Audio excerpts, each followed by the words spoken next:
Hey guys, it's us, Reggie and Tanisha. Just wanted to talk to you guys about what's going on in the world today. And boy, is it crazy. It's crazy. I haven't seen riots and protests like this, I guess, ever in my life.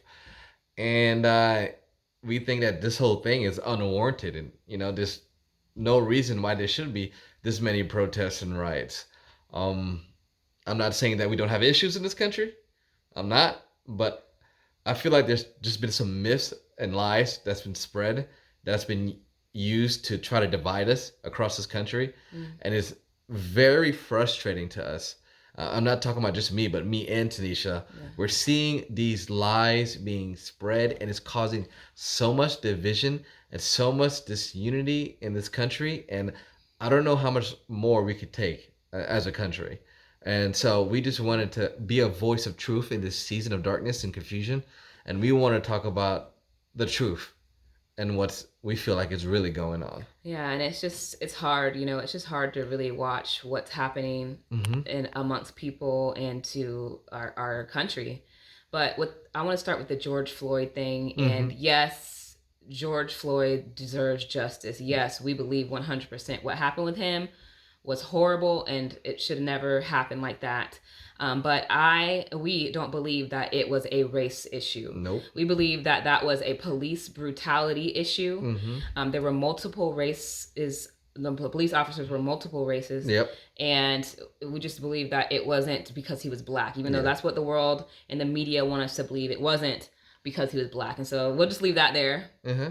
Um, and then another thing is the whole like white privilege Yep. thing and how black people are just being oppressed. We don't believe it. I have never felt oppressed or been oppressed. Yep. I am a strong, confident black woman, and I know that when I want to achieve something Hmm. and I put my mind to it and I work for it, I can achieve it.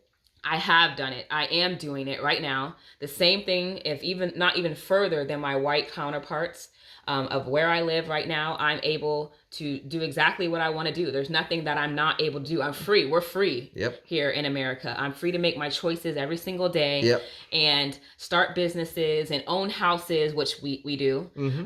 own cars, Hmm. all of that. Nothing has ever held us back, Yep. stopped us, especially not the color of our skin. Yep. So Not at all. I 100% don't agree that we're held back by the white man and that the white people automatically just get to be pushed up into the system Exactly. and that the system's going to have their back always. That's not true. That's not true. That's true. I mean, we don't believe that white privilege is a real thing.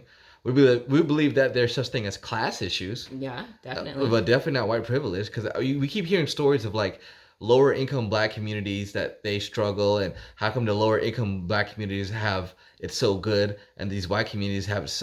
But I mean, why these lower income black communities have it so bad, and in comparison to white communities. And I'm like, whoa, that's not true. Have you ever checked out like a white country area? Like, have you ever seen those places? Those The places, trailer parks. those trailer park areas. I mean, we came from like we at time we lived in Bartow County, and it was the biggest like meth place ever. I mean, there was people there that was addicts that had no teeth. The dropout rate was real high. Everybody there was on food stamps and welfare, just like in lower In the income inner cities and lower income black communities. And just like in a lot of these country places, like West Virginia, the Appalachian Mountains, or mining towns, their school system is horrible. Their opportunities are horrible. It's the same as black communities, lower income black communities. So it's not a race issue. We believe that it's a class issue. And so, like, and again, like my wife was saying, never in our life have we ever felt held back because of the color of our skin. If anything, encouraged and pushed up Yeah, and spoken into. exactly. Exactly. We've had the same opportunities. We've had all the same job access. I'm a small business owner, and I'm a handyman for a living, and I have never experienced any kind of oppression. I get clients. I don't even advertise, and I stay busy. I mean, and most of my clients, I'm going 6 times a day into white homes. White homes. I'm alone with white people, especially and more often white women in their houses. And they've never clutched their purses. They've never responded to me in any kind of fear. They've unlocked their doors. They've left me inside their house alone while they were gone. There's just it's never been anything. I've never had the cops called on me because I was in a nice neighborhood. I've never been, like it's just I've never been, I've never even had an issue with the cops. But I'm gonna let my wife talk. But yeah, it's just it's frustrating when you have a perspective like ours, Yeah. and you're pushed into the narrative of all Black people feel this way, and that oh, you're oppressed, you're pushed down, like we need extra support. We need everybody to go online and like mute their Facebooks, and so that our businesses can get seen and stuff like that. That's degrading, really. Like, I want somebody to come to my photography page because they like my pictures and they want to use my services. I don't want them just to come to my photography page just because I'm Black, and I haven't had a problem. People come to my photography page before all of this, but there's never anything that we couldn't do on our own. We've had a voice. We've always had influences over people. We've always been able to speak into people's lives, been Black, whether we're Black or not. And so it's frustrating when you come from a perspective like ours with a free mind, able to think for yourself, able to make your own choices, and are succeeding in life and are pushed into this narrative and are having to now really be silent. Well, we don't have to, but we have for a while. And a lot of people I know who feel the same way we are silenced, because if not, you're called names. You're called coon. You're called traitor. You're called all these things, usually by the Black community, because we have a different perspective and a different experience in our lives. Well, our perspective and our voice matters too. There's a large population who feel just like we do. And when you're only seeing one side of the picture, it's really a disservice to the Black community, because that's only a percentage that is feeling the way that everybody else is feeling. We're not all boxed in. We're not all the same. We have our own minds. All Black people aren't the same. So, I don't know. It's just ridiculous. Yeah, I mean, we really believe that this country is not a racist country. It is not. I'm not saying there's not racism here. There's racism in every country. Have you been to some of them European countries, or Saudi Arabia, or China, or these places? There's racism everywhere. There's no place. There is no safe haven. Place. Yeah, no perfect place. I mean, to say that America's racist because there's racists here, that's just an oxymoron. That's like saying America is like a murderous country because we have murders here. Every country has murders. It doesn't make any sense. Just because there's a couple of people, well, I'm not gonna say a couple, but there's a few groups of people that don't like Black people or people of any color. That doesn't mean the whole country is that way. 98% of the people stands with George Floyd, his death. Yeah. 98% I'm on Facebook. I haven't seen that one white person say, "Good job killing George Floyd. Good job on stomping out these N-words." I have not seen one in my news feed. I've seen some people try to post like memes and pictures of fake accounts. I've seen that like once or twice, but there's a huge consensus online. Everybody is saying the same thing. Every white person is saying the same thing. Yeah. Black lives matters. Black people are important, or just saying everybody just they want the same thing. No one's in disagreement. Yeah. But the media is playing as if there's people that's out to get us. There's white people out there. There's some shadow group of white people out there that's controlling things behind the scenes, that their whole purpose is to step on the Black man's back. Yeah. And when you grow up and when you teach this to your kids, and when you're speaking this over yourself, and when you're thinking this, that is really damaging to the mind and to the self-esteem and to your motivation in life. Like, when you already think that everybody's after you, everybody's out to get you, you have a target on your back, how are you going to act? How are you going to act that out? Like, what you believe and what you think is what will ultimately come to pass. It's it's what you become. It's what you do. It's what you see in your life. And so speaking these negative things over yourselves and over our children, and we're raised in that environment, it's like a perpetual cycle of just mental caging ourselves in, and living in fear, and really in just, lack of self-confidence in who we are as a people, because we feel like everybody's out to get us. So why even try? I'm not going to succeed anyway. I got to work so much harder than the white man You know what I'm saying? Like that really can help break somebody down, and it's really not empowering to the Black community. That's true. That's true. I mean, I'm just thinking about it right now. Like, we grew up here. You know, I'm originally from New York. I moved down here when I was 12 years old, or 11. I can't remember. But I came from an all-black neighborhood in New York, in the ghetto, and I moved down here in Georgia to an all-white suburban neighborhood. And I thought that I would be bombarded by like KK members and racist white people, but it has not been my experience. Since I've been down here, I've been treated great. I've been treated great. I mean, by the cops, by my neighbors. Most of my friends growing up were white, and they still are. And they've never oppressed me. They've treated me like gold. A lot of times, their parents treat me better than their own children. And it's just, I'm not saying I haven't experienced racism. Of course, I've experienced racism. But when it happened, which was a couple times, it was so rare that when it happened, that I looked at that person like, wow, you're weird. I can't believe there's people out there like you that still believe that stuff. Because it was so rare. Like, it was, I mean, again, out of all the tens and thousands of relationships that me and my wife had, it's never been, it's not bad.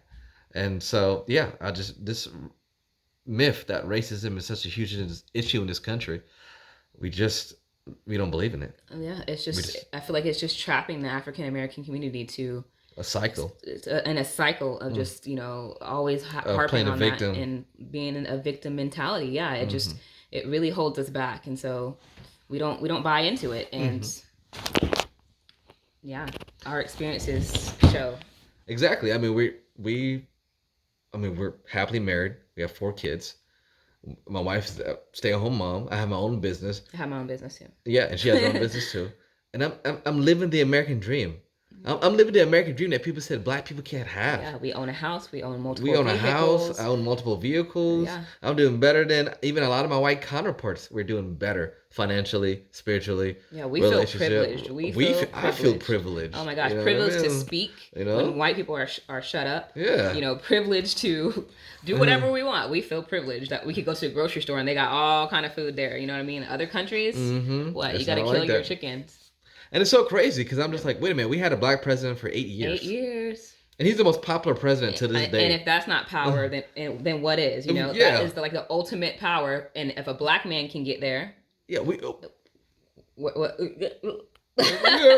already on top of the food chain for 8 years. Yeah. For 8 years. Mm-hmm. And there were still riots and protests going on for dumb stuff. And there's many others, Oprah.